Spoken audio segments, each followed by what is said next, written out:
So consider this a mind control test, meaning if you can follow my train of thought with what I'm about to share, then that means you're not under mind control. But if you find it impossible to understand what I'm saying, even though it's not really complicated at all, then maybe you're under mind control. I don't know. For a long time, I've recognized there's a very clear and simple solution to most social problems. But whenever I've expressed the solution, invariably I get no agreement. I either get silence or the disagreement I get clearly makes no sense. And I think I can make it very plain as to how it makes no sense. Like it's not just my opinion, it just literally doesn't make any sense. Okay, so what is this solution? Well, let's first talk about what the problem is. Poverty. Okay, everyone is aware of this as a global problem. People having trouble affording basic necessities to life, right? People malnourished in many places on the planet, lacking adequate food and water. People in homeless conditions, lacking adequate shelter. Poverty is a major problem, a major social problem in the world, right? Okay, so here comes the basic reasoning, which I hope you'll be able to follow. What is the number one expense for most people? Well, I just happened to hear someone mention today that here in the United States, which is, of course, one of the wealthier places, right, where people suffer less from poverty than in other places, but even here in the United States, uh, most people are living paycheck to paycheck, right? Just getting by. They said most people don't even have like a few $100s in savings for any kind of emergency or job loss, right? And about 50% of their income is just going toward the rent, just going toward having a place to live. So let's think about this for a moment. Paying money to live on the planet Earth. Okay, so just zoom out and think about we're all humans on this planet Earth, right? You notice with wildlife, they all have places to sleep on the planet Earth, right? They don't have to pay to exist on the Earth. It wouldn't make sense, right?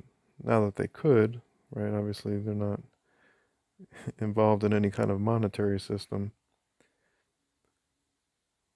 But the point being, wildlife has nature as what you could call a birthright.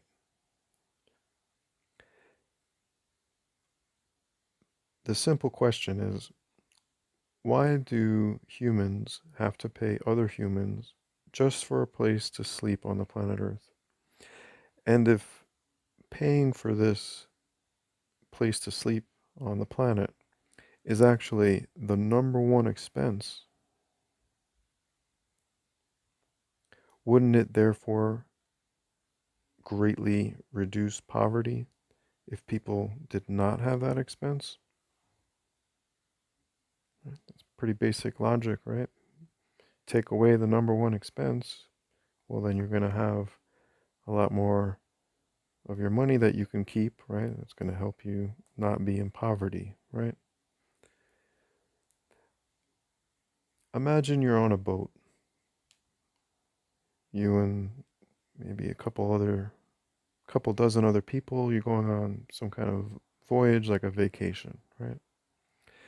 Say something happens, there's a storm or navigation equipment malfunctions, and you end up getting stranded on an island, and this island is uninhabited. It's not on any map. Maybe somehow, amazingly, your boat is you're the first people to ever encounter this island. Maybe it was formed by, an oceanic, underwater volcano and formed the island not too long ago. And however, just for the purposes of argument, imagine this is just an uninhabited island, right? But that it has actually some fresh water on it and some fruit trees. Maybe some coconuts floated over there and rooted in the ground. And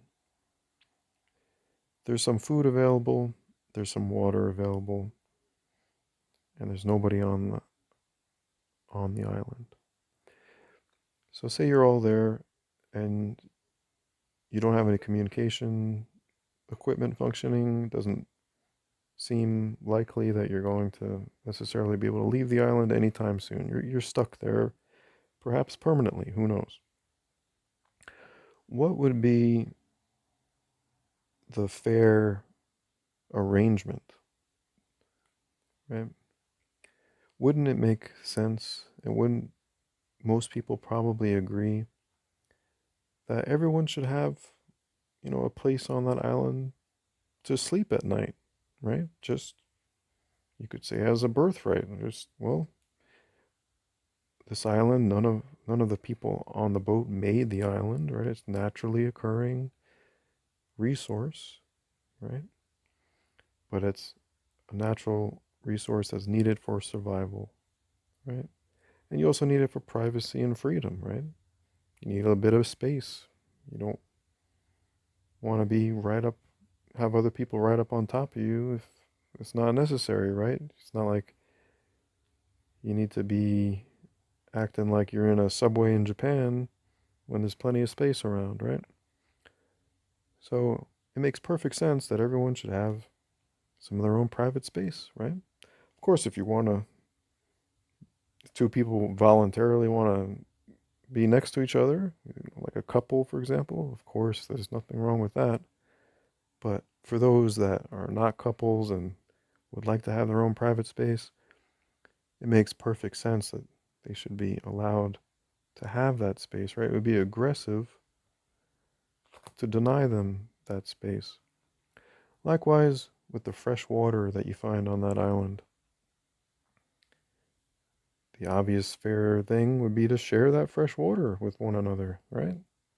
Not for like one person to like claim ownership of all the water and then say, well, you all gotta work for me in order to get some water, so you can survive. That wouldn't be right, would it? Right? Most people would agree. I know most people would agree that that's not right. I know most people, if they ended up in this situation, would say, yes, let's just share the food and the water and the land. So, how on earth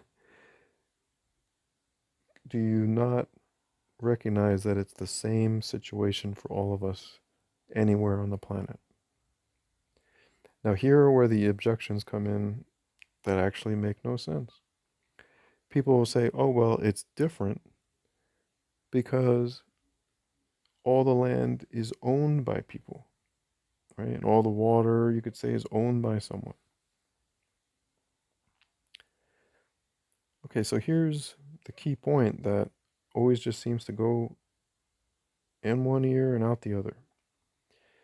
These aren't just any natural resources. We're not talking about like gold or platinum, that someone like mined and collected. We're talking about natural resources needed for survival. That's significant. It's significant that they're needed for survival and that they're naturally occurring resources.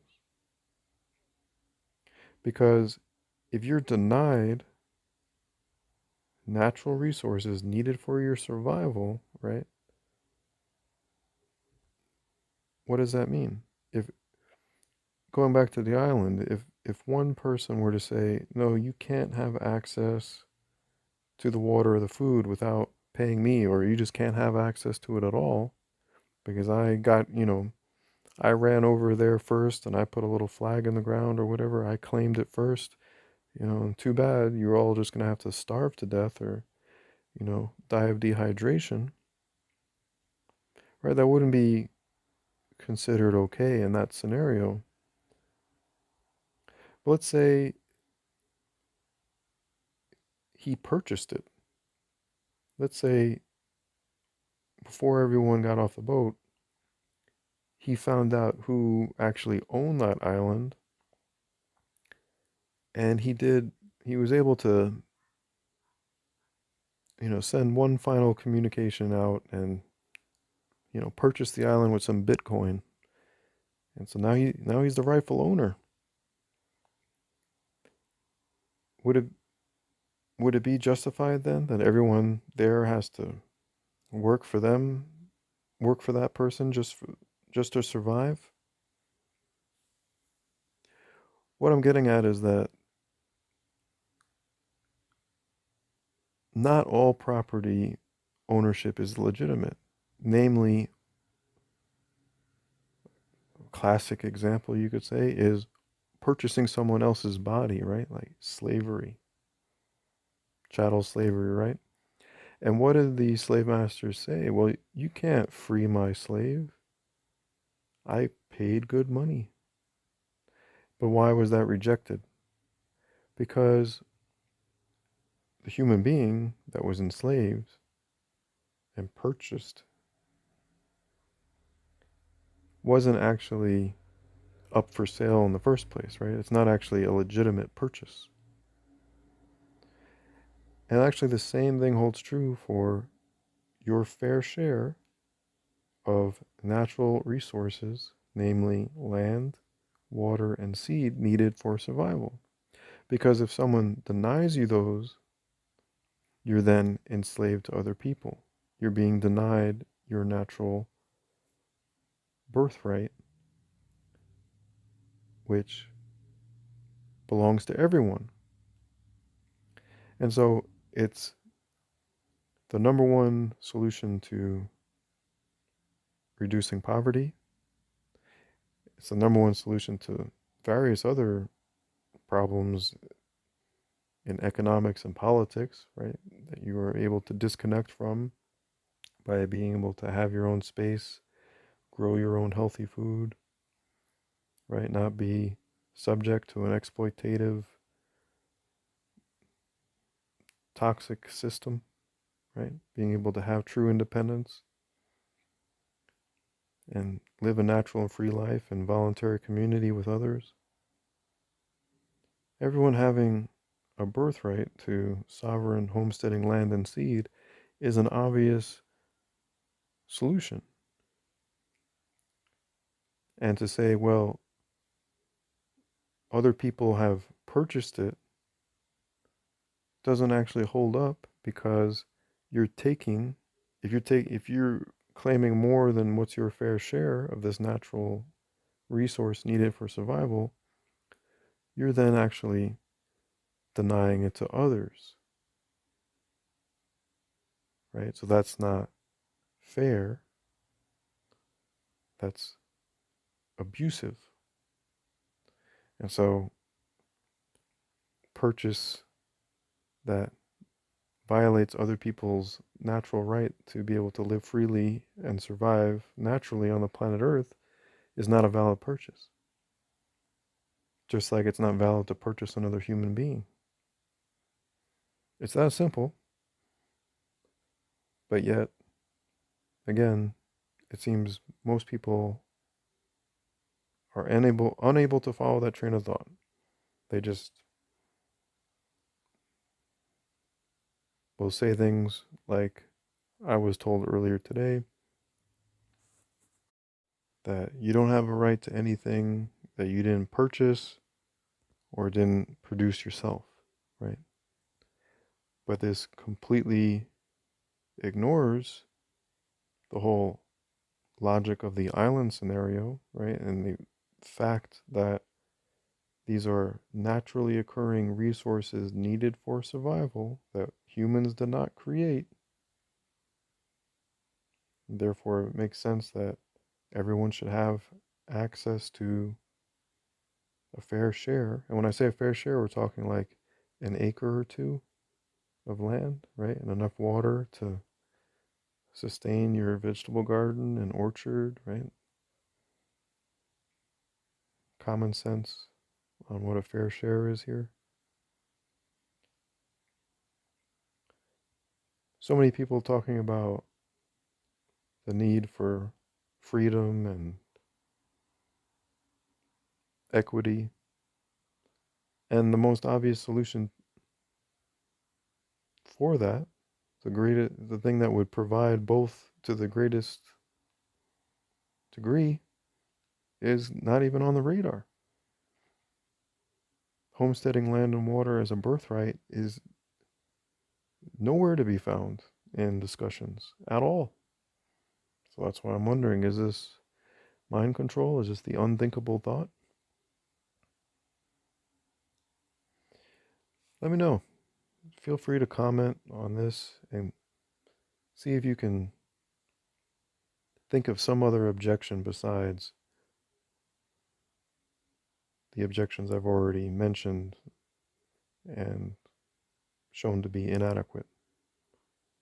And if you do think it's a good idea, well, try and share it. I wonder if it's even possible for anyone else to voice this. It seems sometimes like everyone's under a spell and they can't even say the phrase, homesteading land and water is a birthright of all humans. It's like, apparently I'm the only person on the planet that can vocalize the idea at this point. It's kind of strange and disconcerting. Anyway, thanks for listening.